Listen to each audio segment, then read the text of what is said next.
প্রথমেই আমরা কিছু মশলা, গরম মশলা তৈরি করে নেব। এখানে কিছু এলাচ, দারচিনি, গোলমরিচ আছে। এই গোলমরিচগুলোকে হালকা খোলায় ভেজে নেব, আর অবশ্যই কিছু তেজপাতা।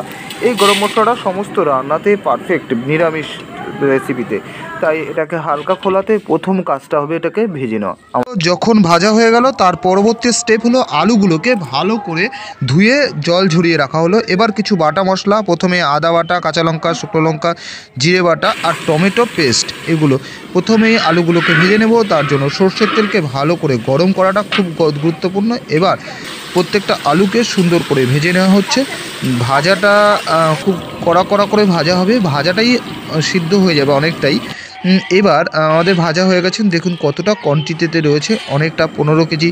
এবার আমরা সর্ষের তেল দিয়ে নিলাম। সর্ষের তেল দিয়ে এক এক করে যে সমস্ত বাটাগুলো রয়েছে সেগুলো দেব। প্রথমেই আমরা কিছু ফোড়ন দেবো। এখানে প্রথমেই বেশ কিছু গরম মশলা, তারপরে জিরে, তারপরে তেজপাতা, তারপরে শুকনো লঙ্কা। এবার এক এক করে আমরা মশলাগুলো দেবো। প্রথমে জিরে বাটা দিলাম, তারপর টমেটো পেস্ট, তারপরে চালমগজ, তারপরে লঙ্কা বাটা, হলুদ বাটা আর পরিমাণ মতো লবণ। এই সমস্তগুলো দিয়ে ভালো করে মশলাটাকে কষিয়ে নেব। কষানোর পরে আমরা যেটা শেষের দিকে দেবো সেটা হলো কাশ্মীরি লঙ্কার গুঁড়ো। অবশ্যই যেহেতু রান্নাটা হচ্ছে কাশ্মীরি আলুর দম, তাই কাশ্মীরি লঙ্কার গুঁড়োটা প্রয়োজন এই রান্নাতে। আর শীতকালে অবশ্যই মটরশুঁটি, কিছু পরিমাণে মটরশুঁটি দেওয়া হলো। এবার মশলা যখন কষানো হয়ে গেল, এক এক করে 15 কেজি আলুই আমরা কড়াইতে দিয়ে দেওয়া হলো।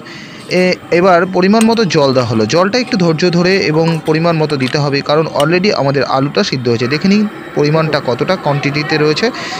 এবার আমাদের রান্না করার পালা। বেশ ধৈর্য ধরে আলুর ব্লকটা আসতে শুরু করবে।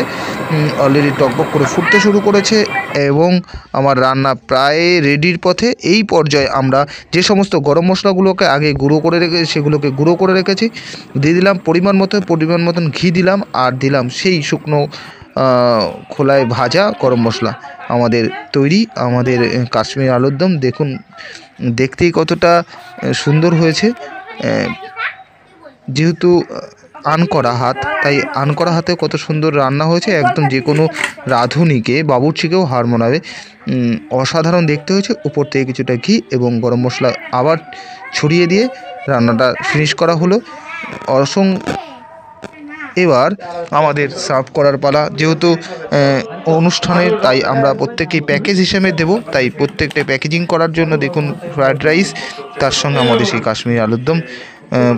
কতটা ডেলিশিয়াস লাগছে। এরকম অনুষ্ঠানে আপনারা করতেই পারেন। যাই হোক, এতক্ষণ আমার সঙ্গে ছিলেন, অসংখ্য ধন্যবাদ। ভালো থাকবেন, সুস্থ থাকবেন, আর অবশ্যই আমার নতুন চ্যানেলে কেউ এলে সাবস্ক্রাইব তো করে রাখছিনি। আজকে বিদায় নিচ্ছি।